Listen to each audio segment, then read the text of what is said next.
What's up gamers, DreamcastGuy here, and it's Top 10 Thursday. This has been an amazing year for gaming, but it's also been a year with a bit of a weird problem. It seems like we have way too many overhyped titles. Games that look like they're going to be incredible, only to have them come out and be rather mediocre. So this week, I wanted to look at the worst offenders on my list of the top 10 most disappointing games of 2015.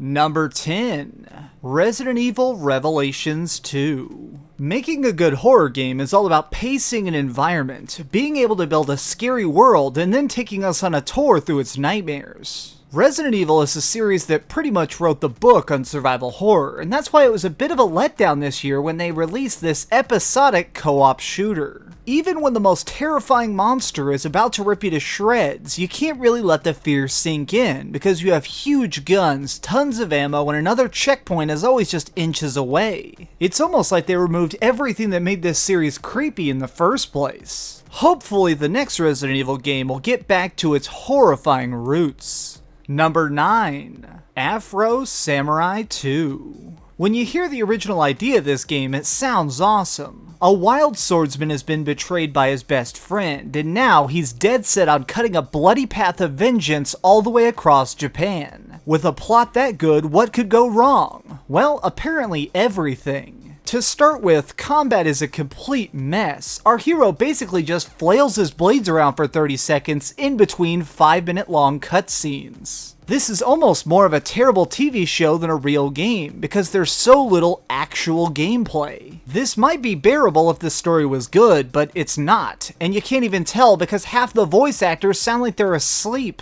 What's really funny about this game is that the developers were originally wanting to do a trilogy. Yes, that's right, they wanted to take this sloppy, broken mess of a game and carry it forward. Thankfully, they came to their senses, they cancelled any future projects, and they even actually removed this game from all marketplaces. Number 8. Rainbow Six Siege. This earns its spot on the list not because it sucks, but because Rainbow Six fans were expecting so much more. This is an online-only shooter with one main game mode. You're put in a team of 5 players with the goal of attacking or defending an objective. If you're on offense, it's your job to blast your way through walls, floors, and even people to achieve victory. If you're on defense, you can throw up barricades and set traps, do anything you can to make your base as difficult to infiltrate as possible. Playing this game with friends can be epic at times. Having you and your buddies all smash through the windows of a house with guns blazing to win a match is fantastic, but the problem is that thrill runs out real quick. There's just not enough variety to keep the game interesting. I mean, really, what's the point in being the world's best strike force if all you're gonna do is break into the same 6 maps over and over again? Number 7.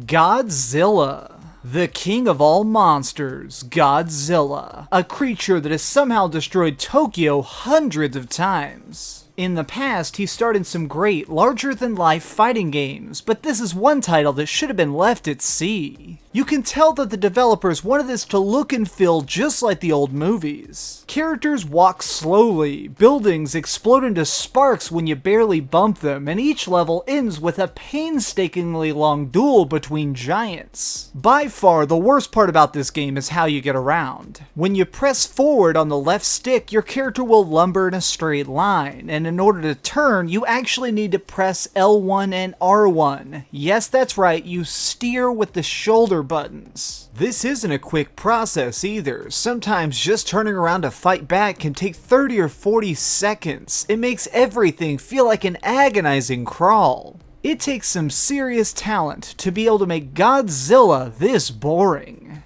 Number 6. Just Cause 3. This is one game that's oddly shallow. Just Cause is all about mindless chaos, about creatively wiping out a country one city block at a time. Carving your own path of carnage is badass. Well, at least for a few hours. Eventually, you start to see the edges of the tiny box they've put you in. You can really only do two things, either blow up things labeled in red, or do small minigames so you can unlock better abilities for blowing up things labeled in red. The map is enormous, and yet it all feels so empty because there's nothing in the world that's different or unique. They were clearly so obsessed with making the most massive country possible that they ended up forgetting to add any flavor to the gameplay. Number 5. Battlefield Hardline. Realistic military shooters are everywhere in modern gaming, but Battlefield has always prided itself on being among the best. With Hardline, they tried to set themselves apart from the rest of the franchise by instead focusing on smaller maps, tighter-knit groups, and city-based battles. Unfortunately, what we ended up with was pretty much just a cops and robber mod to Battlefield 4. The single-player campaign unfolds like a crime drama, even having cheesy things like angry police chiefs and criminals who give up the second they see your badge. When you grow tired of that, you can jump online, but there's not much to offer. Most of the modes you can play in are actually just copy and pasted from older Battlefield games. The few exceptions usually focus around trying to steal money from the enemy team.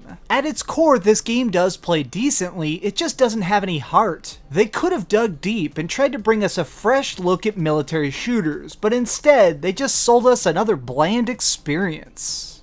Number 4. Tony Hawk's Pro Skater 5. The last time we had a solid Tony Hawk game come out was almost a decade ago, but despite that gap in releases, I had very high hopes for this sequel. Sadly, my hopes were utterly crushed. To put it mildly, this game is broken. In fact, they've tried to rework almost all the basic mechanics to try and reinvent the game as a whole. To try and spice up the trick system, they've now added in new special abilities. These are items that can be picked up in a skate park and enable things like double jump or catching your board on fire. You need to use these skills in order to accomplish certain specific goals on each stage, and they also have the added bonus of annoying the shit out of you. When most people think about skateboarding games, they imagine pulling off an awesome trick, something that's worth thousands of points and makes the crowd cheer. This game has decided to add in stupid stuff like a giant-headed robot and moon gravity. If that wasn't bad enough, the game glitches constantly, having you fall through the world or just having the game crash and delete your save file. You could say that this is one title so bad it self-destructs.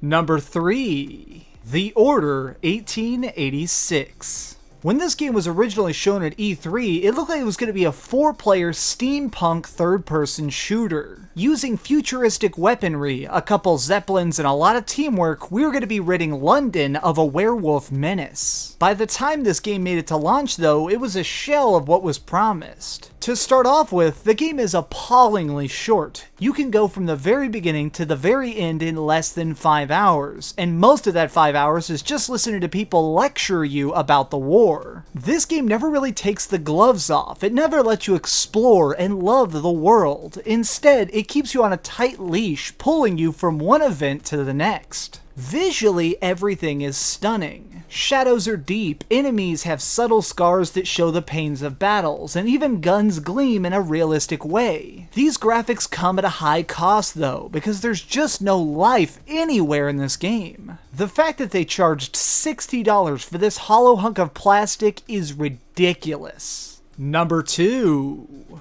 Star Wars Battlefront. Just a few short weeks ago, Star Wars fans were at a fever pitch, anticipating the release of Battlefront. With 40-person battles and epic scenes ripped straight from the films, gamers were expecting this to be the nostalgic space shooter they always wanted. Sadly, it just turned out to be another game that was very shiny and yet boring. My biggest problem with this game is that it has no campaign. You can put so many amazing stories in the beloved Star Wars universe. Why would you just throw that aside? The developers over at EA tried to make up for this by having very objective-focused multiplayer, but the problem is, most of the time, it's still kind of just a sloppy mess. Let's take a look at the highlight of this game, Walker Assault. In this, two huge teams are trying to battle it out. If you're playing as the Empire, you're guiding an AT-AT to try and destroy a rebel base. If you're playing as the rebels, your only goal is to stop them at any cost. The field is so big you can easily get lost if you don't constantly follow mission markers. The most you can do is pick your weapon, spawn, and run a little bit closer to your target before dying and having to respawn. After doing several matches of this, you can start gaining levels and unlock new weapons like the sniper rifle and be slightly more useful in battle. Something about this game just feels so disconnected. Whether you're alive, whether you're dead, whether you win or whether you lose, it all feels like it's just so distant, far away, and meaningless. Even when I grab a power-up and turn myself into Luke Skywalker and start chopping people up with my lightsaber, it doesn't feel good because there's no real connection. Since there's no story, it's hard to care about the struggle. It just feels like we're dying a million times for nothing. Number 1.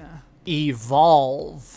The failure of this game is heartbreaking because if they'd been able to pull it off properly, it could have changed gaming forever. Frankly, the core concept of this game is phenomenal. It's asymmetrical multiplayer done just right. Each match has 5 players. 4 people are playing as hunters, and 1 as the hunted. The hunters have different classes, things like medics, tanks, and trappers, all to try and find the target as fast as possible. If you're playing as the monster, you get a basic form, and by sneaking around the environment, you level up and can evolve into different, more terrifying creatures. Essentially, it's a giant game of hide-and-go-seek. The longer the monster can stay hidden, the more he can level up, the more abilities he gets, and the easier it is for him to eat you. The balance between all the different roles is brilliantly made. The problem is, this system is like a giant house of cards. One small error can make the entire thing fall apart instantly. Anyone not perfectly doing their job pays the price. Once again, we have another game that's held back by being online only. Since the AI isn't very good, the second a teammate gets frustrated and leaves, your team is screwed.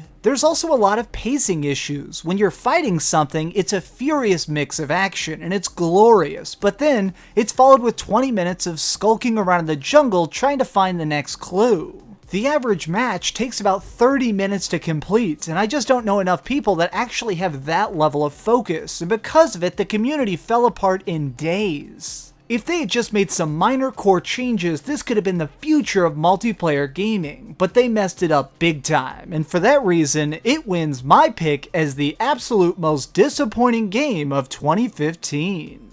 Did your favorite hated game not make the list? Got an idea for a future top 10? Leave it in the comments down below. If you enjoyed this video, hit that like button, share it with your friends, and subscribe if you haven't already. But do me the biggest favor of all and keep dreaming.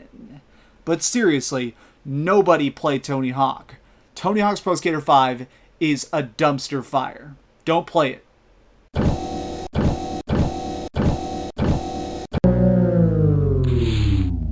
Thanks so much for watching. If you liked this video, maybe check out my last video. Please subscribe, and if you want, share this somewhere with your friends.